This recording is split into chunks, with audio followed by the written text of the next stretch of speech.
tout le monde s'attend à ce que la ville tombe à un moment donné sous le contrôle des talibans. Et les combats font rage dans certains quartiers de la capitale provinciale. Les talibans sont très influents dans cette province, qui a été, comme vous le disiez, le berceau de leur mouvement. L'aéroport est hors d'usage puisqu'elle a été endommagée par des tirs de roquettes. La ville est encore plus isolée, impossible de contacter des personnes là-bas par téléphone. Et la province voisine du Helmand est quasi sous le contrôle des talibans. Les combats font rage au centre-ville de Lashkargah, à quelques mètres seulement des bureaux du gouverneur. Depuis hier, on voit des photos circuler de combattants talibans, armes à l'épaule, déployant leur drapeau blanc qui porte l'inscription Émirat islamique. C'est le nom que se donnent les talibans. Ils les déploient dans les rues de Lashkargah. Des habitants de Kaboul qui sont originaires du Helmand, qui ont de la famille sur place, reçoivent ces photos qu'ils partagent avec nous et ils sont très inquiets et atterrés de voir leur ville natale tomber sous le contrôle des fondamentalistes religieux.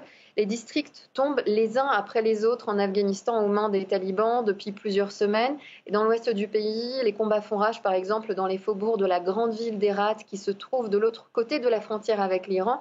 Et des milliers d'Afghans tentent de fuir vers les capitales provinciales ou vers Kaboul pour se mettre à l'abri.